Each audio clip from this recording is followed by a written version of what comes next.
Assalamualaikum warahmatullahi wabarakatuh. Izin memperkenalkan diri, nama saya Fadila Agustina dari Bimbingan Konseling Islam semester 1 dengan nomor NPM 241040353.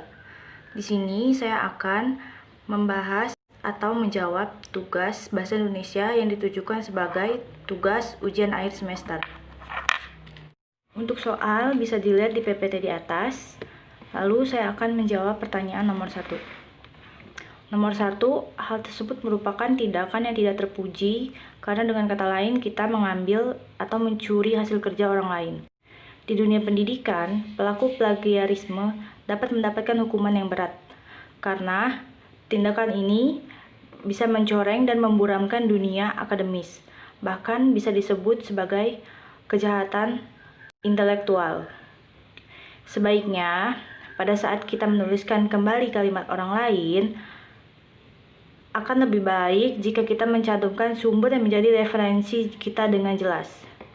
Atau kita bisa menggunakan informasi yang berupa fakta umum. Untuk nomor 2, jawabannya ada 5 tahapan. Yang pertama, tahapan persiapan atau ini tahapan awal. Tahapan persiapan ini terdiri dari memilih topik, menentukan judul, membuat kerangka karangan. Yang kedua, ada pengumpulan data. Data sendiri diperoleh dari beberapa sumber, yaitu baik media maupun lapangan. Yang ketiga, pengorganisasian dan pengonsepan.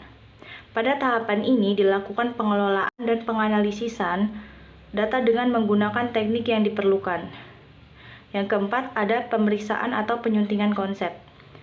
Dalam tahapan ini dilakukan pemeriksaan terhadap konsep yang saling bertentangan maupun konsep yang berulang-ulang. Yang kelima, yaitu penyajian. Dalam penyajian, karangan ilmiah harus diperhatikan dari segi bahasa dan bentuk penyajian. Selanjutnya saya akan menjawab pertanyaan nomor 3. Menurut saya, kalau bagi orang lain, kita mempermudah orang lain untuk menambah cakrawala pengetahuan. Dan untuk diri kita sendiri, semakin sering kita menulis atau membuat karya-karya ilmiah, untuk kedepannya kita jadi lebih mudah untuk bikin karya-karya yang lainnya. Terus kita juga lebih melatih keterampilan kita dalam membaca atau menulis. Untuk jawaban nomor 4, yaitu selain unik, bahasa juga bersifat universal. Artinya ada ciri-ciri yang sama yang dimiliki oleh setiap bahasa yang ada di dunia ini. Misalnya, semua bahasa mempunyai bunyi lokal dan konsonan. Setiap bahasa mempunyai satuan-satuan yang bermakna, baik berupa leksikon, frase, klausa, kalimat, dan wacana. Selain bersifat unik, yakni mempunyai sifat atau ciri-ciri masing-masing, bahasa itu bersifat universal. Artinya, ada ciri-ciri yang paling umum yang biasa dikaitkan dengan ciri-ciri atau sifat-sifat bahasa lain. Karena bahasa itu berupa ujaran, maka ciri universal dari bahasa yang paling umum adalah bahwa bahasa itu mempunyai bunyi bahasa yang terdiri dari vokal dan konsonan. Jawaban nomor 5 adalah bahasa Melayu itu menjadi akar dari bahasa Indonesia. Pada saat Belanda datang ke sini, Belanda meresmikan bahasa Melayu sebagai bahasa resmi di Indonesia dibandingkan dengan bahasa Belanda itu sendiri. Sampai pada akhirnya di Kongres Sumpah Pemuda pertama pada tahun 1926, bahasa Melayu dijadikan wacana untuk menjadikan bahasa dan sastra Indonesia. Lalu, pada Kongres Sumpah Pemuda kedua, yaitu pada tahun 1928, bahasa Indonesia diikrarkan menjadi bahasa Persatuan Bangsa Indonesia sampai sekarang. Untuk nomor 6, jawabannya adalah bahasa Indonesia dapat diterima di seluruh wilayah, di seluruh daerah, lintas agama, lintas etnis, orang desa dan orang kota, perempuan maupun laki-laki. Kehadirannya sebagai pemersatu sudah berumur lebih tua dari bangsa Indonesia sendiri. Dengan karakter tersebut, maka sikap anti-pluralis, anti-inklusivitas, anti-kesetaraan, dan pemecah belah persatuan bangsa dapat dianggap ancaman bagi berkelanjutan bahasa Indonesia. Nomor 7, untuk makna yang pertama, ketika seseorang menggunakan bahasa Indonesia, dia sudah dipastikan berasal dari negara Indonesia. Dan ketika seseorang menggunakan bahasa Arab, dia berarti berasal dari negara Arab. Maksudnya, makna pertama ini, ketika kita berbahasa, bahasa yang digunakan itu menunjukkan dari mana asal seseorang. Untuk makna yang kedua, makna ini berhubungan dengan tata bahasa dan erat kaitannya dengan ketertiban memegang kaidah bahasa. Bahasa menunjukkan jati diri seseorang.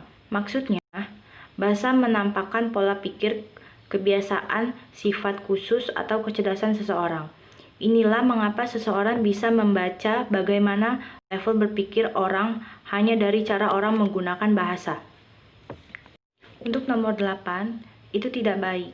Sebaiknya jika kita berbicara dengan orang yang lebih tua dari kita menggunakan bahasa yang sopan.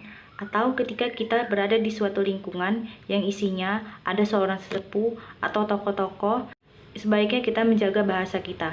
Sebaiknya kita menggunakan bahasa yang sopan dan santun. Lalu, kaitan bahasa dan kebudayaan mempunyai hubungan yang koordinatif, yakni hubungan sederajat yang kedudukannya sama-sama tinggi.